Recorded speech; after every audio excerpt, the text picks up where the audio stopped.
Are you ready to take a nostalgic trip back in time? In this video, we're uncovering the top 20 mall restaurants that were once buzzing with baby boomers. If you're ready for a mouth-watering journey through the past, you won't want to miss this. Number 20. Hot Sam Pretzels. Let's kick off our journey with a warm, doughy memory from the good old days. Craft like the pretzel. You can tie yourself in knots, but you can't escape it. They're everywhere, in every variation. And Hot Sam Pretzels. Now, unlike some of the other spots on our list, this pretzel paradise was actually born and bred right in the heart of a mall. Picture this, it's the mid-60s, and Livonia Mall outside of Detroit witnesses the grand opening of the very first Hot Sam. Livonia Mall. The nostalgia is real. Sadly, it's now an empty shell, echoing the changing times of American malls. So what made Hot Sam a hot favorite? Those Bavarian-style soft pretzels, of course. These golden salty delights took a patient 15 minutes to heat up, but oh boy, they were worth the wait. The aroma alone could reel you in from across the mall. Over the next 2 decades, Hot Sam became the go-to snack spot, spreading its warm pretzel goodness to over 175 locations. Now, here's the twist. As the 90s rolled around, Hot Sam caught the eye of Mrs. Fields, the cookie legends. The brand changed hands, and by 2005, the last Hot Sam standing became Pretzel Times. But hey, Stranger Things fans, remember that food court scene? Hot Sam Pretzels shared the stage with the Scoops Ahoy, where Steve and Robin dished out ice cream and sass.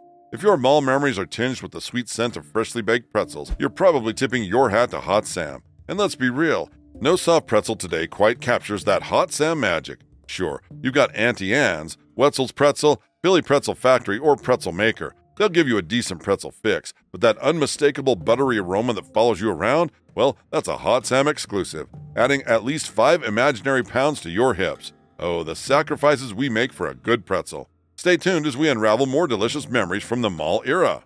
Number 19. Harvest House Cafeteria.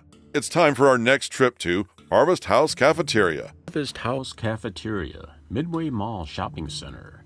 Quality food, courteous service are given first consideration.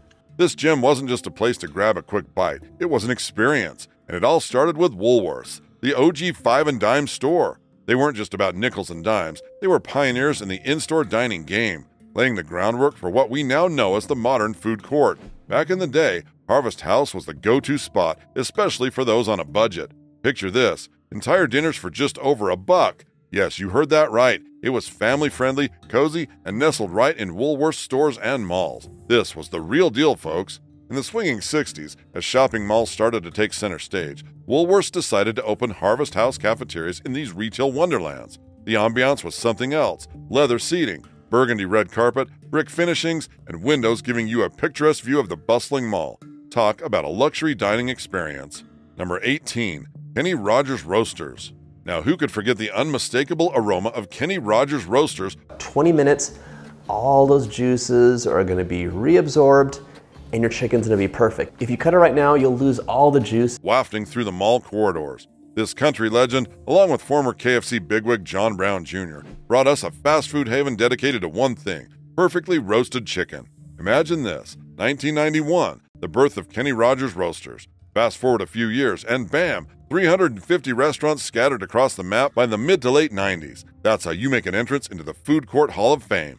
Their claim to fame, delectable roasted chicken and corn muffins made with real corn. The first branch sprouted up in Florida, and the love for this chicken joint spread like wildfire. It even earned a mention in a Seinfeld episode, cementing its status as a pop culture icon. If these tasty tales are stirring up your own memories, drop them in the comments below. And don't forget to hit that subscribe button for a heaping serving of nostalgia.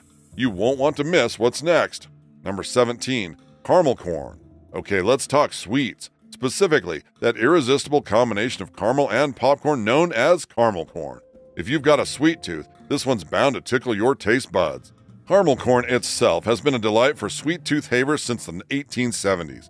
Now fast forward about 50 years and boom, caramel corn enters the scene in the 1920s, setting up its first retail shop in Wyoming. Downtown storefronts were the stage, and early success was the opening act. But it wasn't until the mid-century shopping mall boom that caramel corn really took off.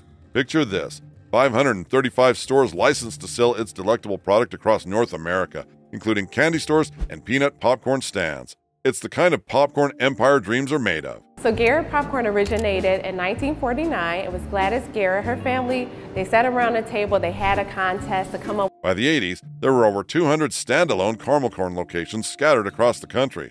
The American mall craze was at its peak, and caramel corn was riding the caramel-coated wave. But as they say, all good things must come to an end. In the late 80s, Dairy Queen, another food court favorite, acquired caramel corn, merging its name with the other mall delights like Dairy Queen and Orange Julius. Number 16. Morrisons Cafeteria. Beef, salads, stir-fry, desserts. The pasta had really great flavor. The noodles were perfectly cooked. Now let's shift gears from sweet to savory with a southern twist. Morrisons Cafeteria. This southeastern chain, born in the 1920s in Mobile, Alabama, was all about that cafeteria-style lunch and dinner experience. Back in the day, Morrisons boasted over 70 menu offerings, creating a unique dining experience that caught on like wildfire. The Great Depression didn't slow them down. Instead, it propelled them to success, with hundreds of thousands of diners flocking to Morrisons cafeterias across the United States. As malls started popping up and becoming the go-to shopping destinations, Morrisons found a new home. With over 150 restaurant locations open 365 days a year, they became a staple in the mall atmosphere. However, as malls dwindled in popularity, so did Morrisons locations. But fear not, mall dwellers. While Morrisons might not be your local food court today, its cousin, Ruby Tuesdays, can still be found in shopping centers across the country. Number 15. Orange Julius. It's time to raise our cups and take a sip down memory lane with Orange Julius. This iconic beverage store has been quenching our thirst since the late 1920s, and if you're a fan of frothy fruit drinks, you've likely had your fair share of their famous Orange Julius concoction. Born in the sunny city of Los Angeles, California nearly a century ago, Orange Julius started as a humble orange juice stand. 2/3 cup of orange juice concentrate. Just go ahead and get that in there. Then you're just gonna need just a little splash of vanilla. Picture this, a refreshing blend of orange juice, ice, and sugar, a drink that captured the taste buds of many. As the popularity of this zesty elixir soared, the menu expanded to include more than just beverages, branching out to serve burgers alongside their signature drink. In the swinging 60s, the Orange Julius empire grew, with franchises popping up in cities and suburbs across America. By then, they had over 400 locations, a testament to the love people had for that citrusy goodness. However, all good things must come to an end, and in the 60s, the company changed hands, getting sold to International Industries Incorporated. Now let's fast forward to the neon-clad days of the 1980s, the pinnacle of the mall boom. Orange Julius juice shops became synonymous with shopping mall food courts, becoming a beloved subsidiary of Dairy Queen. The Orange Julius experience wasn't just about the drink, it was about the whole vibe, the lively atmosphere of the mall, and the satisfaction of sipping on that frothy, fruity goodness. But my friends, as the times changed, so did the mall landscape. By 2018, all standalone Orange Julius locations had vanished, marking the end of an era. However, fear not, Orange Julius enthusiasts, for the legacy lives on within the walls of Dairy Queen, where you can still get a taste of that classic Orange Julius magic. Number 14. Birmingham Cafeterias. Now let's turn our attention to a true southern gem that had its roots deep in Birmingham, Alabama, the Birmingham Cafeterias. Established in 1919, this cafeteria-style restaurant wasn't just a trendsetter in the South. It beat out competitors like Morrisons Cafeteria to claim the title of the first of its kind in the region. The brainchild of W.B. Johnson, the founder, Birmingham Cafeterias took its name from the war novel Mr. Britling Sees It Through by the renowned English writer H.G. Wells. From the heart of downtown Birmingham, the cafeteria-style dining experience quickly captured the hearts of locals of all ages, including the little ones. Before you knew it, this downtown favorite expanded its reach, venturing into the suburbs and beyond, making its mark in states like Tennessee. Although you wouldn't technically find Birmingham Cafeterias inside food courts, they did set up shop in several malls and shopping centers, becoming a go-to spot for those seeking a diverse menu. Because we serve not just food, but comfort. We want you to feel like you're coming into our home, and you still see a lot of familiar faces here. Their slogan, "Good food is good health," wasn't just a tagline. It was a promise of wholesome goodness on every plate. As the cafeteria concept gained popularity, Birmingham Cafeterias became a household name, with branches scattered across various locations. Even after the original First Avenue location closed its doors in 1964, others soldiered on, showcasing the resilience of this beloved establishment. Fast forward to 1972, a new downtown location graced the recently constructed First National Southern Natural Building, giving loyal patrons another spot to savor the flavors they'd grown to love. From Western Hills Malls to 5 Points West, Parkway East to Highland Avenue, Mountain Brook to Vestavia, Hoover to Huntsville, Birmingham Cafeterias left an indelible mark on the southern dining scene. Number 13. Bresslers 33 Flavors. Now let's take a sweet stroll down memory lane with Bresslers 33 Flavors. Back in 1929, during the Great Depression, Polish immigrant William J. Bressler had an ice cream epiphany at an air circus, and the rest is delicious history. Spotting a vendor selling ice cream, he and his brother David decided to dive into the world of frozen treats. From humble beginnings, they started selling ice cream bars wholesale and eventually ventured into the franchise game, opening the first franchise in the swinging 60s. By the 80s, Bressler's 33 Flavors was an ice cream sensation, with a presence in malls and food courts across the nation. Figured out that ice cream is like this perfect canvas for telling stories, and scent and flavor sort of blooms in ice cream. Unfortunately, the founder, William J. Bressler, passed away in 1985, but not before leaving a sweet legacy. At that time, there were over 400 ice cream stores delighting taste buds from coast to coast. In 1989, the chain changed hands, falling under the ownership of an investor group. As the 90s rolled in, so did international expansion, reaching Middle Eastern countries like Jordan and Egypt. However, despite its sweet success, the Bresslers brand melted away in 2007, leaving ice cream enthusiasts with only memories of its delectable offerings. Number 12, China Coast. China Coast is stirring up sizzling cashew chicken. But hurry, because tender chicken stir-fried with fresh broth. Who here remembers the unspoken rule of every 20th century American mall food court? The obligatory fast casual Chinese restaurant. Enter China Coast, a venture by General Mills, later owned by Darden Restaurants, aiming to capture the hearts and palates of mall-goers with a Chinese-American twist. While authenticity might not have been its strong suit, yes, the kids' menu featured a hot dog. China Coast did enjoy a moment in the spotlight during the early 90s before vanishing before the mid-90s. The menu featured Americanized dishes at pocket-friendly prices, with a mix of Western cutlery and Chinese chopsticks, catering to both seasoned chopstick users and chopstick initiates. The star of the show, China Coast bread, fried to perfection and served with an almond spread. Drawing inspiration from various Chinese cuisines, Szechuan, Cantonese, Beijing, and even Taiwanese dishes like Mongolian beef, the menu was a fusion of flavors. But it wasn't just about authenticity. The menu playfully featured American items with a Chinese-inspired twist, like dragon bones for barbecue ribs and French fries. And when it came to desserts, the offerings were all American, with delights like double happiness cheesecake and chocolate brownies. Number 11, Soul Daddy. Now let's talk about a unique addition to the mall restaurant scene, Soul Daddy. This fast casual eatery had a distinctive concept, offering healthy soul food, and its brief existence was linked to the reality show America's Next Great Restaurant. Jamon Woods, a contestant and formerly unemployed auto worker, won the prize. Restaurant. It airs tonight, and she joins us this morning. First of all, congratulations to you. Thank you so much. So how did you get into all this? Leading to the creation of Soul Daddy. The brand set up shop in 3 strategic locations, including the Mall of America and Hollywood and Highland Shopping Center. However, despite its promising locations, Soul Daddy's flame flickered out in less than 9 weeks, making it the shortest-lived mall restaurant on our list. While the reasons for its demise varied, with some pointing fingers at the food quality, Soul Daddy never had the chance to become a cherished mall staple.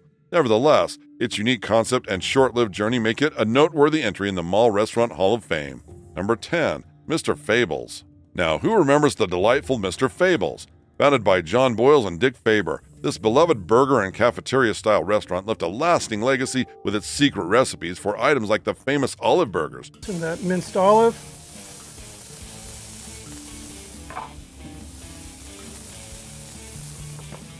Hamburger dressing, and onion ring batter. The chain, boasting 17 restaurants at its peak, had a slogan that resonated with its fans. People like Mr. Fables, people like you. Venturing into the mall scene in the 1980s, Mr. Fables faced the challenges of adapting to the mall environment. Unfortunately, by 1992, the mall location had to close its doors, emphasizing that even beloved chains don't always find success in the ever-changing mall landscape. The entire restaurant chain eventually closed its doors for good in 2000. Leaving fans with fond memories and the quest to replicate those secret recipes. Number 9, Chicken George. Chicken George is a name that might trigger nostalgia for those who had the pleasure of savoring its offerings.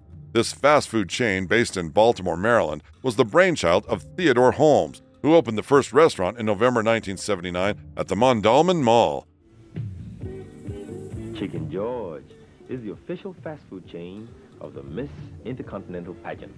Little did anyone know, Chicken George would soon become a sensation. The success was swift and expansive. By the early 80s, Chicken George had spread its wings to a total of 6 restaurants in Baltimore, reaching beyond state lines into Philadelphia, Pennsylvania, and Washington, D.C. The franchise even reached cities like Atlanta and Los Angeles. In the restaurant's heyday, Holmes proudly declared it the highest-grossing chicken outlet in the country, as reported by the Baltimore Afro-American. However, as the 90s dawned, the fortunes of Chicken George took a turn for the worse. In September 1991, the company filed for bankruptcy, leading to its dissolution. Despite its relatively short existence, Chicken George had left an indelible mark. At one point, it stood as the largest black-owned fast food restaurant in the nation, a testament to Holmes' remarkable contributions to the black community. Did you have a chance to bite into Chicken George's crispy goodness? Number 8. ChiChi's. Now who would forget ChiChi's? Back in 1975, it burst onto the scene, opening its first Mexican restaurant in downtown Minneapolis. Of grand proportions, featuring the magnificent El Grande Burro. Delicious nachos grande. It quickly became the talk of the town and the breakout star of the year. In the span of just over a decade, by 1986, ChiChi's had an impressive 237 locations, with a staggering 42 new spots opening in 1985 alone. But as the saying goes, what goes up must come down. Despite its initial success, ChiChi's faced challenges on multiple fronts. Expansion attempts into New York City, New England, and the South fell flat. Increased competition, the aging out of its target demographic, hello baby boomers, and a decline in alcohol consumption dealt a blow that ChiChi's couldn't recover from. The once vibrant chain started a downward spiral. In 1987, the unfortunate descent reached its nadir. The remaining 65 ChiChi's restaurants shuttered, marking the end of an era. Today, the ChiChi's brand lingers in the United States only as a salsa product under Hormel's ownership. Its name licensed, but its vibrant Tex-Mex legacy confined to memory.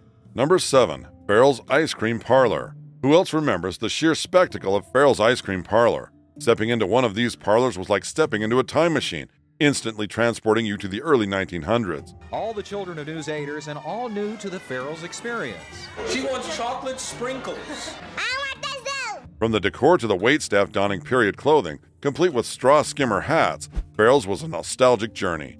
But the real showstopper? Those giant bowls of ice cream sundaes brought to your table on a stretcher. Yes, you heard that right. Servers would sprint around the restaurant with sundaes in tow, creating an uproar of drums, bells, sirens, and an even impromptu singing. It was a cacophony of joy and sweet indulgence, a far cry from the typical dining experience. Originating in Portland, Oregon in 1963, Farrell's grew to become a sensation. By the early 70s, it boasted a whopping 58 locations nationwide. Marriott Corp saw the potential and acquired Farrell's in 1972, rapidly expanding it to 130 stores. However, the winds of change blew unfavorably.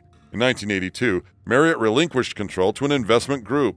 Despite attempts to revitalize the chain, bankruptcy loomed, and Marriott once again took the reins, leading to the closure of most stores. Today, only one Farrell's Ice Cream Parlor survives, holding on in Southern California. Its guardian, none other than self-made millionaire investor Marcus Lemonis, renowned from CNBC's The Prophet. Number 6. Lums. Introducing Lums, a hot dog stand with a twist. Founded in sunny Miami Beach in 1956, Lums quickly became a sensation, boasting over 400 locations nationwide at its zenith. What set Lums apart? That's good enough. That's a half a bottle of beer. Well, it wasn't just your average hot dog joint. Lums had a unique flair. Their hot dogs were steamed in beer. Yes, you heard that right. Beer-soaked hot dogs were the name of the game at Lums.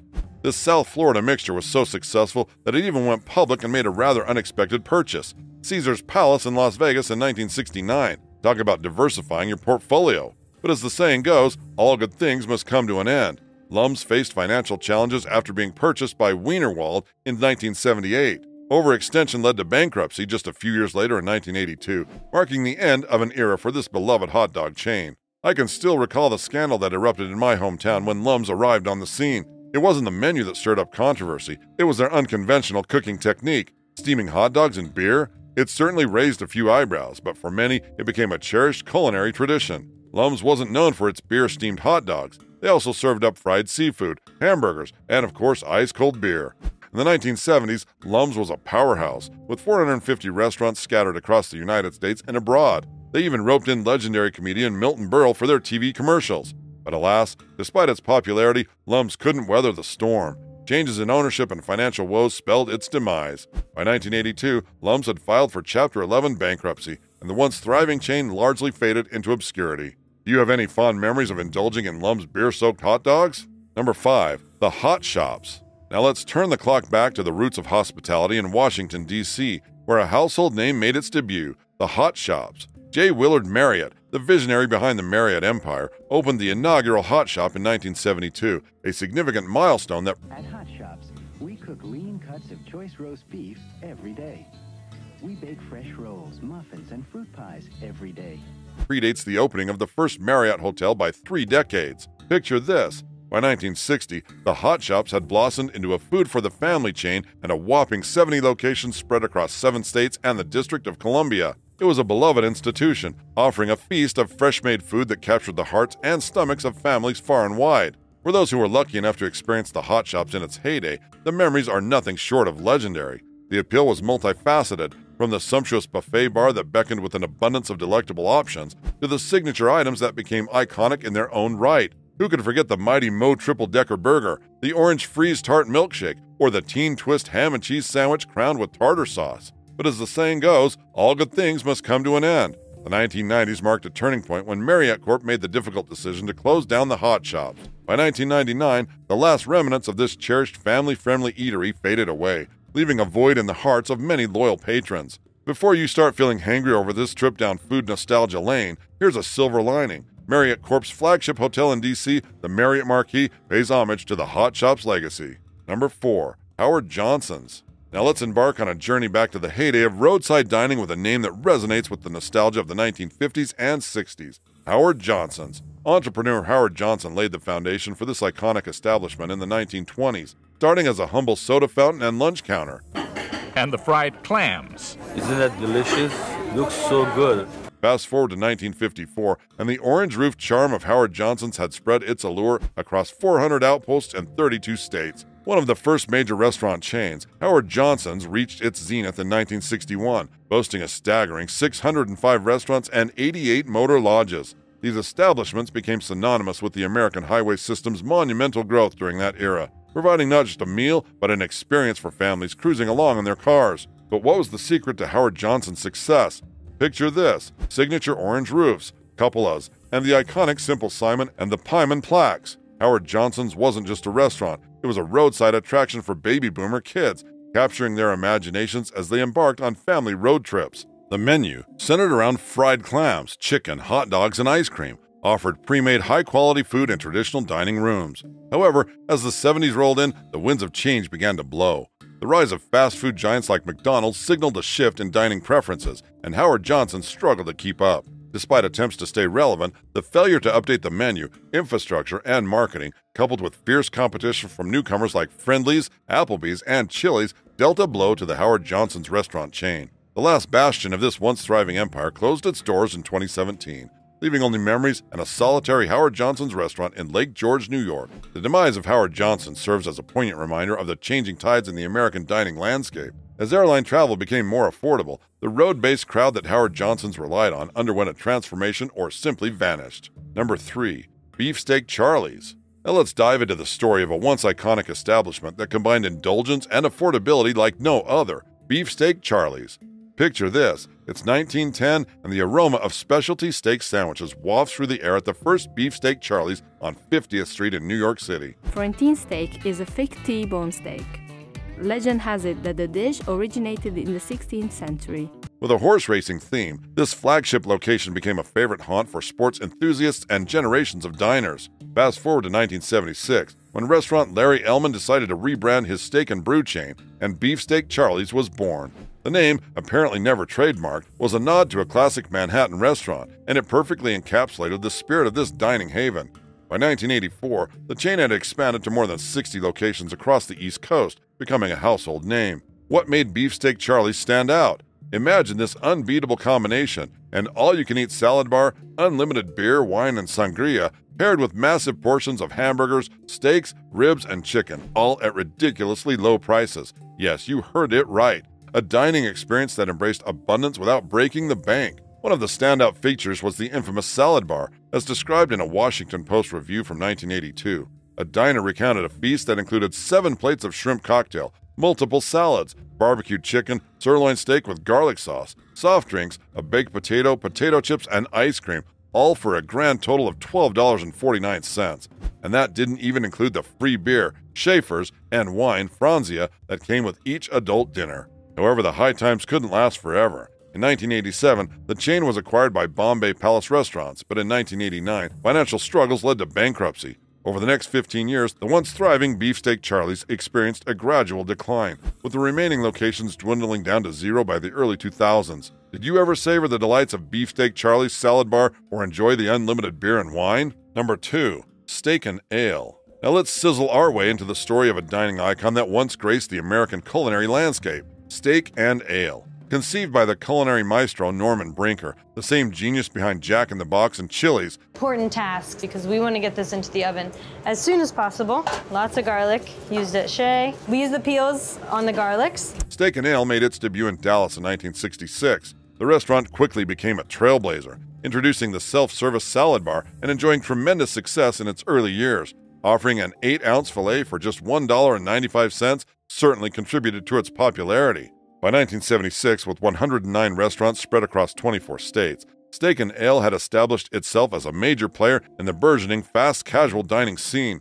However, as the 90s rolled in, the chain faced challenges in keeping up with the changing landscape of dining preferences. Despite reaching its peak in 1992 with 157 restaurants, the winds of change were blowing and the culinary climate was evolving. In a sudden turn of events in July 2008, the corporate Steak and Ale restaurants, along with the sister restaurants Bennigan's, faced closure after a Chapter 7 bankruptcy filing by S&A Restaurant Corp., the owner of both chains at the time. Metro Media stepped in and acquired the brand, leading to the closure of the last 50 Steak and Ale locations in 2009. But the tale doesn't end there. Enter Dallas-based Legendary Restaurant Brands, which acquired the rights to the Steak and Ale and Bennigan's brands in 2015. With plans for a grand comeback, they aim to resurrect the brand and are actively seeking franchisees. The prototype design for the new Steak and Ale promotes a lighter, more contemporary ambiance. However, not everyone is convinced of a triumphant return to glory. Darren Tristano, president of the restaurant research firm Technomic, suggests that while a full return to peak sales might be a long shot,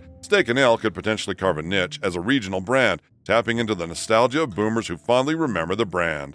Number 1. Burger Chef. Here's a fascinating look into the story of Burger Chef, a titan of the fast food industry that once stood shoulder to shoulder with McDonald's in the burger battlegrounds of America. In 1958, Burger Chef burst onto the scene with a revolutionary technological marvel, a conveyor broiler capable of churning out a staggering 800 burgers per hour, surpassing even the efficiency of McDonald's.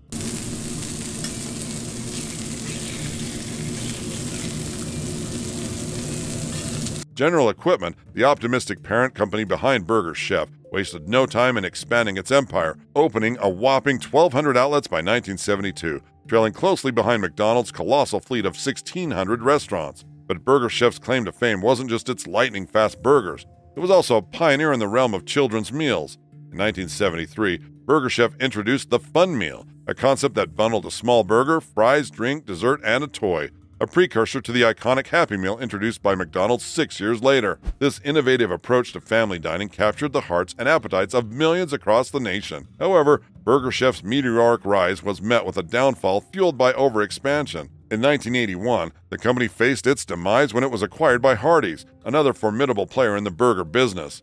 Hardee's absorbed the remaining 600 Burger Chef restaurants, eventually fading them into obscurity. The last vestige of Burger Chef, a lone franchise in Tennessee, served its final meal in 1996, marking the end of an era. Thanks for watching. If you've got fond memories or tried any of these mall restaurants, share your stories in the comments below. Don't forget to give us a thumbs up, subscribe for more trips bygone, and hit that bell to stay notified. Until next time, stay tuned.